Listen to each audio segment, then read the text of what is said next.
Hello, friends and family. Welcome back to another episode of Weekly Bazaar. I'm Montana, I'm Jessica. and if you're new here, welcome. We've been waiting for you. We've been waiting. So today we are going to be joined by someone whose presence in the spiritual community has become both magnetic and deeply influential. Ashley Ryan, known to many as the Pythian Priestess, is an initiated priestess, occult teacher, and spiritual advisor based in Los Angeles. Through her Pythian Mystery School, she's guided more than 1,000 students into deeper spiritual practice, offering mentorship, ritual training, and a grounded modern approach to the craft. Whether through her tarot readings, spell consultations, ritual guides, or her online teachings, Ashley has built a thriving spiritual business that resonates with seekers from all walks of life. So without further ado, let's welcome the Pythian Priestess.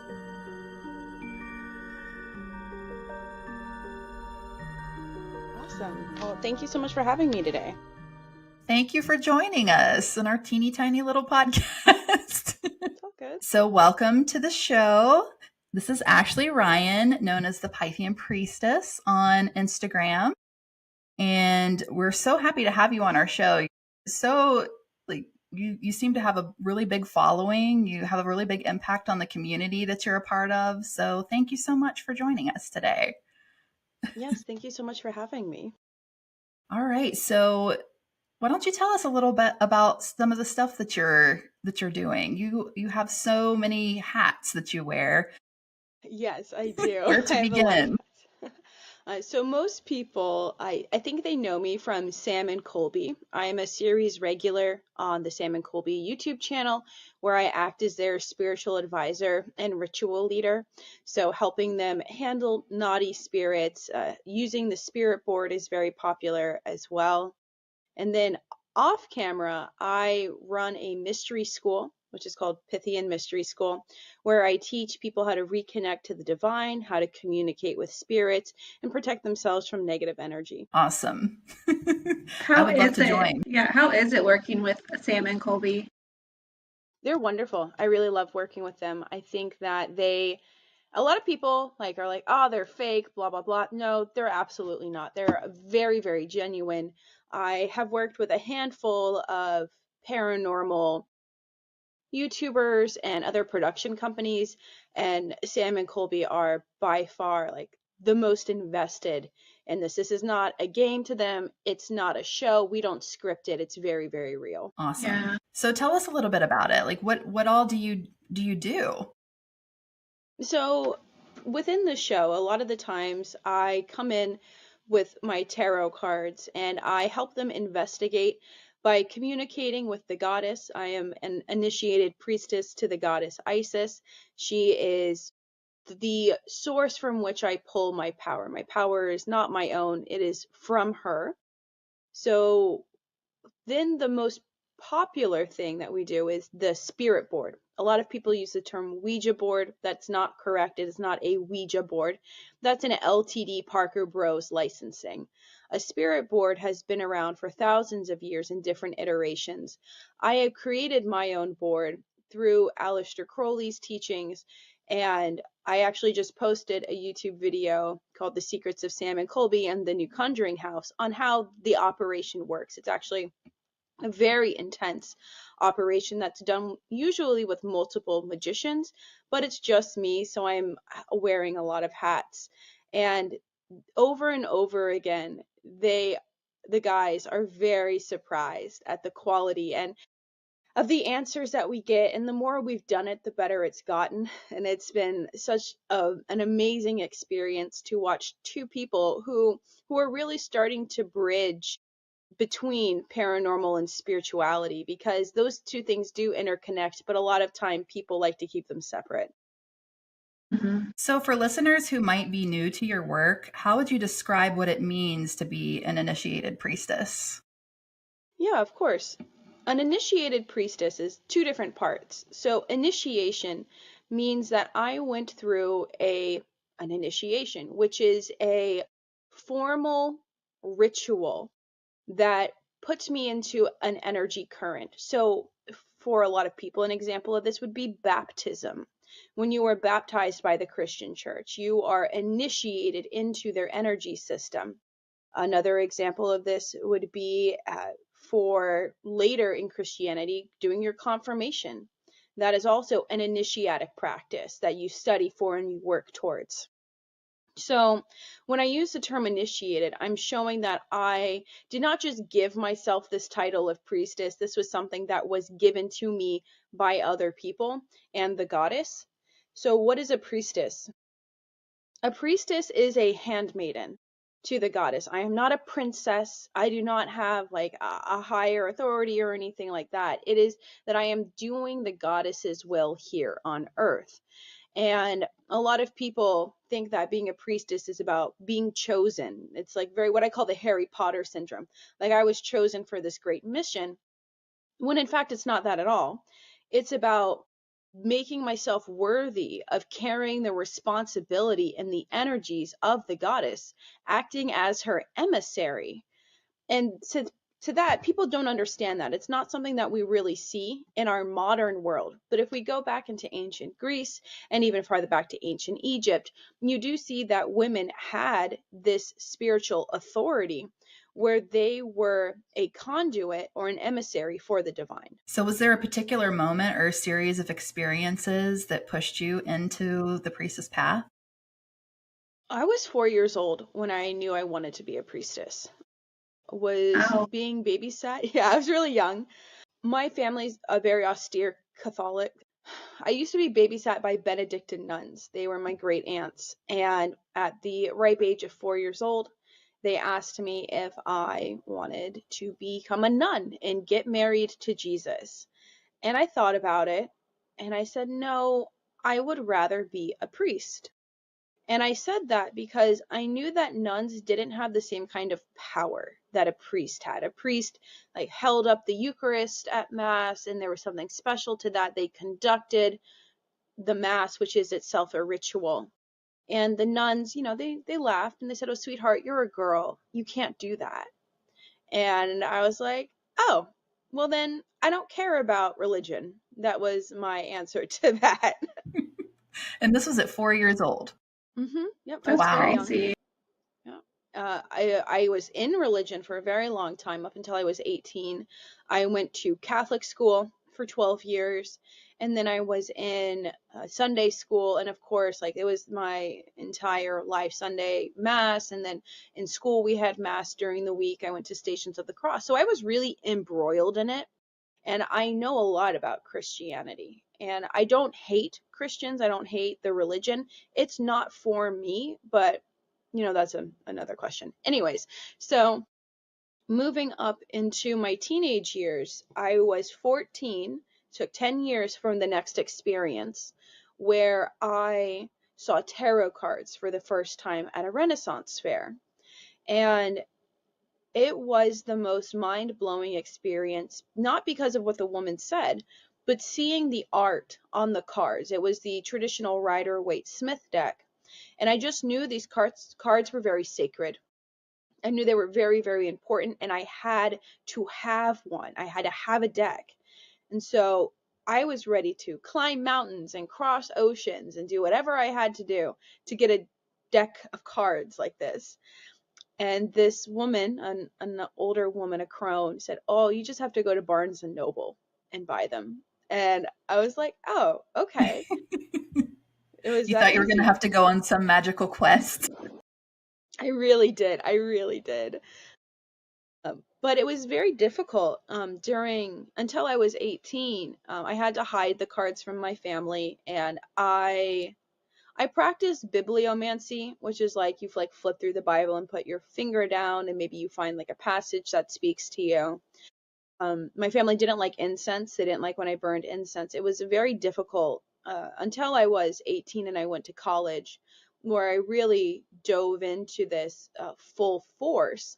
I started dating a Santero, which is an initiated priest in Santeria. And I learned a lot through proximity to him, but I knew because I wasn't initiated, I didn't have that power. So we are going to fast forward to another 10 years where I was living in Los Angeles at this time, and I discovered something called the Philosophical Research Society, which was a library and space community run by a man named Manly P. Hall, but he passed away in 1991, but his legacy still lives on. It was through his books that I really was able to step out of philosophy and theology, which was my college degree, into the world of esotericism, which is what I really wanted. Right before COVID happened, I was in a ceremonial magic class at a store called the Crooked Path, where I now work.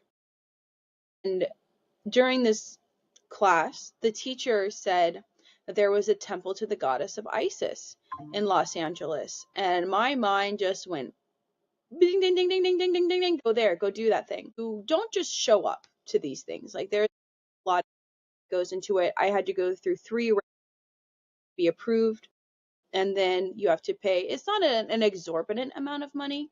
It's about $500 a year. And that is how I was initiated. Do you still have problems with your family now? It's gotten a lot better through therapy, like they don't like what I do. But they understand the ghost hunting more than they do the priestess work. So some other hats that you wear, your school. Tell us a little bit about that. How did that start for you? So right before COVID happened, I became internet famous. It was an accident. It was completely like unplanned. Nice. Happy accident. Yeah, happy accident. There are worse things. There are. I was working on a TV show called Ridiculousness for MTV at the time. And the production manager was like, "Hey, you do witchcraft?" I was like, "Yeah." And she's like, "There's this app called TikTok, and there's like a whole witch community on there. You should do that." And I was like, "Oh, gee, I don't know. I don't know about like showing my face and all this stuff." So I made a few small videos. They were only 30 seconds at that time, showing tarot cards and like different tarot spreads that you can do. And it went viral. It popped off so much that I gained 20,000 followers in 2 weeks.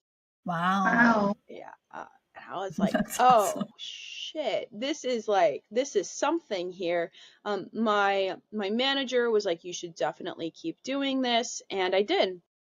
So social media attention is quite small, and people wanted these longer versions of education for witchcraft. And so I originally started with a Patreon, and I did not like Patreon very much. They take a very large cut of your earnings, and the platform wasn't what I needed.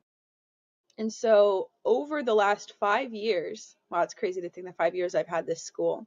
It's gone through many different iterations, but I teach 4 different levels of classes. So obviously tarot is the first one. It's called the Intuitive Tarot Method, and my goal is to get you reading tarot without the guidebook, and you can do it within a month. So I teach symbology, numerology, and psychology of the tarot deck. The second course is our membership program, which is called the Intuitive Development Society, where it's a combination of intuition exercises, psychic abilities like scrying, enhancing your clairvoyance and your clairaudience. And then we also have classes that are focused around energy work in there. So like learning to protect your energy from psychic vampires, for example. The third course that I offer is called the Psychic Reconnection Journey. And this is about getting you in touch with spirits. So people who know they have these gifts of psychism, clairvoyance, clairaudience, clairsentience, etc., but they don't know how to strengthen or communicate well. So I teach you how to open a sacred space, all the different methods such as pyromancy, scrying fire, hydromancy, scrying fire and water. What else is there? I teach you how to read energy, like auras. Now, you're not going to see auras like you would think, like big color patches. It's a little bit different than that. But that's all about getting you back into this spiritual work. And it's hard. I'll be honest, it's very difficult. It takes a lot of discipline and aspiration to do that.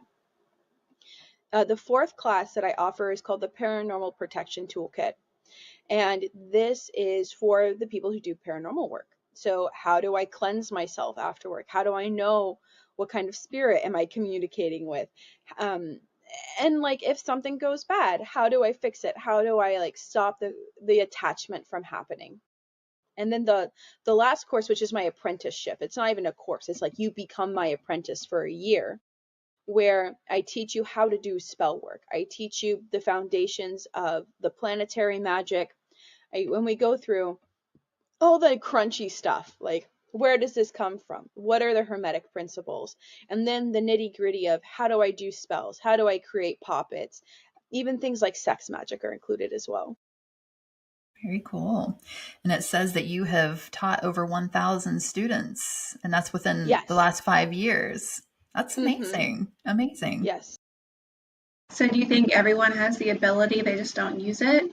Or do you think that okay. So some people are born with a gift, right? A talent. But anyone can develop these skills. It doesn't matter if you have the talent or not. It's a latent ability within inside of you. Well, I yeah, truly yours since believe you were that. 4, that's crazy. I barely remember past like the age of 10, so that's just amazing to me. Yeah. But it is, I do believe in the fact that it's something that needs to be unlocked, because there have been a few times in my life where I've just had things that are unexplained that have happened to me. And I'm sure it's something that's there that I just don't know how to tap into. For example, like when my grandmother was sick and passing away, just one random day, this thought popped into my mind that I knew exactly when she was going to die, and I knew I was going to be with her. And it just so happened I was right. And I was the only one with her when it happened. So like little things like this throughout my life that I'm like, okay, something's going on here. So what have been some of the biggest lessons you've learned while building your platform? How to Is deal with running, hate. Like I almost had a feeling that is what you were going to say. yeah. Yeah, I get so much hate. It's better now with comment filtration, so I can like block certain keywords like Jesus loves you and stuff like that. But I get a lot of hate from Christians who are like, you're going to hell, you're a bad person, you're schizophrenic. And it's like, okay. Clearly the girl who's built her own business and spent the majority of the last 5 years like educating herself on like social media. Yeah, I'm schizophrenic. Okay. Um, I've learned that not every comment deserves a response. That's been the biggest lesson. Is just saying that like even like people who leave nice comments, sometimes you like leave emojis or whatever, like recognition, and they send you this giant long paragraph or novel, um, which told me and taught me that my energy is sacred and I can't be giving it away all the time to everyone. And it's very hard because as a witch, a healer, like there's this intention and desire to do that, but some people just latch on and they drain you till there's nothing left. Mhm. Yes, that was actually going to be my next question. We're both massage therapists, so we understand that very well. Like you have to protect yourself from the leeches, it's for sure. I just said we had a fire client, so Oh, yeah, yeah. Yeah, it happens. So what misconceptions do you run into most often about ritual work or spellcraft, and how do you address them with your students? um, I'm not sacrificing babies to Satan. That's just it doesn't happen. Not within mystery school. That's a huge misconception that comes from Hollywood, and I get why people like think that or think like why maybe that's something that I do.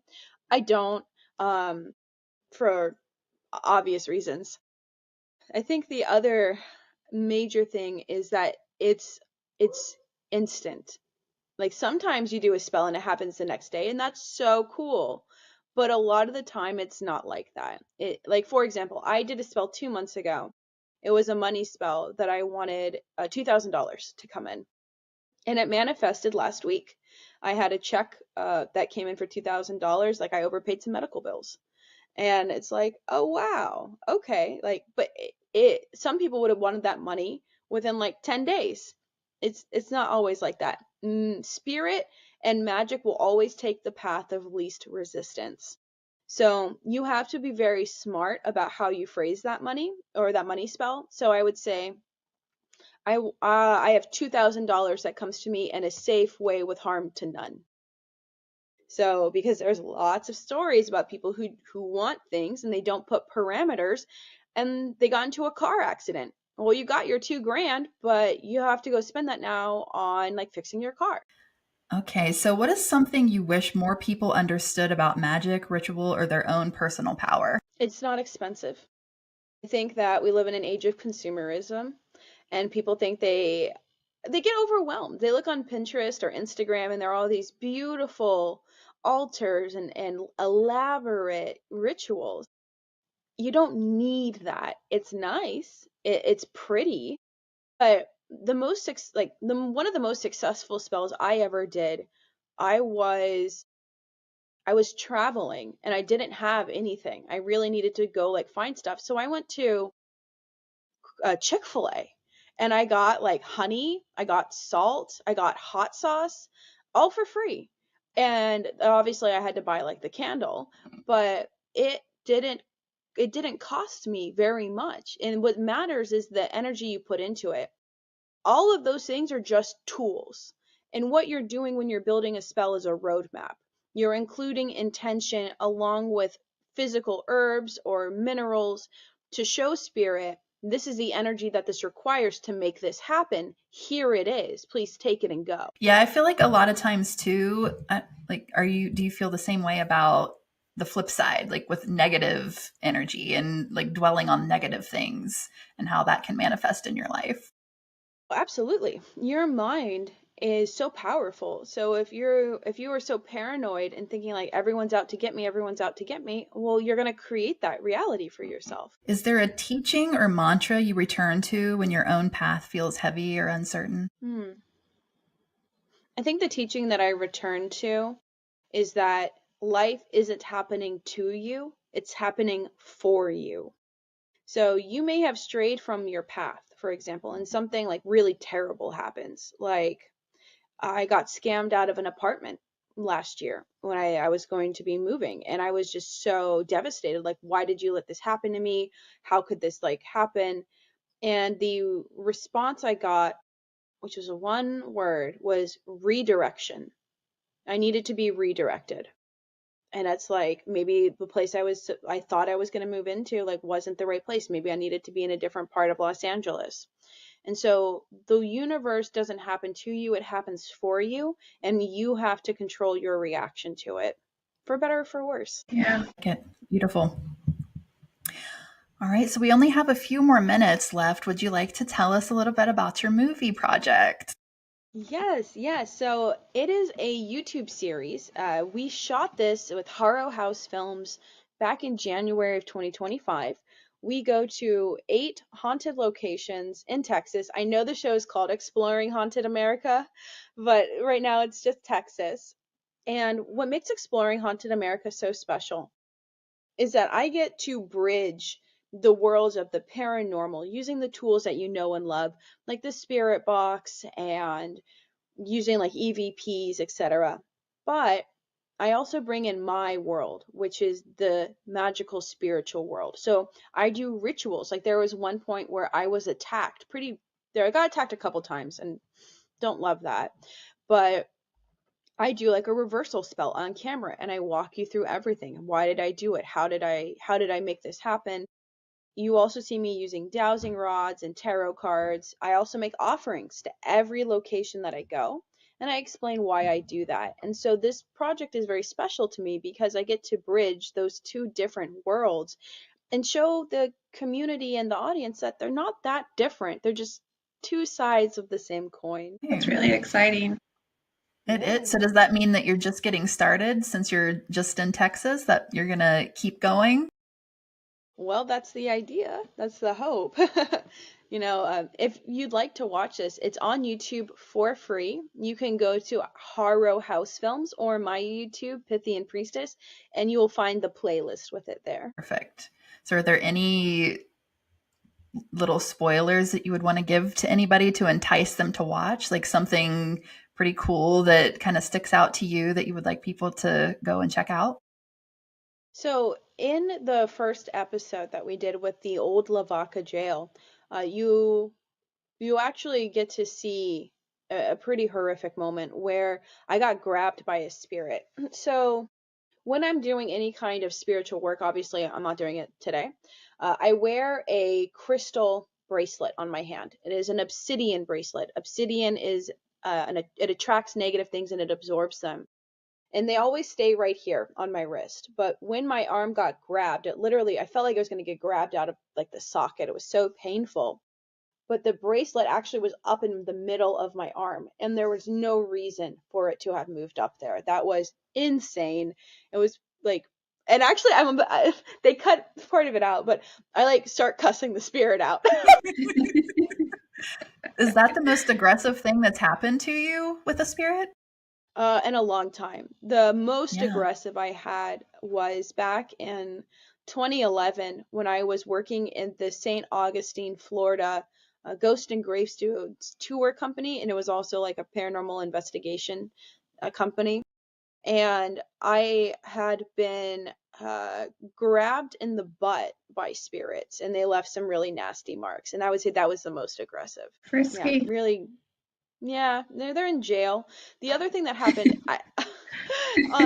on exploring Haunted America, we lost our location for the day, and we were just kind of like humming and hawing around the place. And I was like, well, let's go talk to the train tracks. Train tracks are a highway for spirits, and we get there, and we're talking to the spirit, and it was so uncomfortable. Like I felt like this heat like on my butt, and I was like, what the fuck is happening? So I turned around, and my corset had actually been undone. Like they had unlaced the corset. And Damn. I was very mad. I was like Violated. Yeah. yeah. But I didn't tell the spirit you can't touch me. And so it was a creepy 19-year-old, teenage boy. I mean, dead What or are you gonna not, do? you need boundaries, right? Yeah. And so that Very was a true. huge thing I learned, was like telling spirits, like, you do not get to touch me, you will not touch me, or you're going to have a bad time. So to close, where can people find you if they want to look you up on all your different social medias? Would you like to list them off?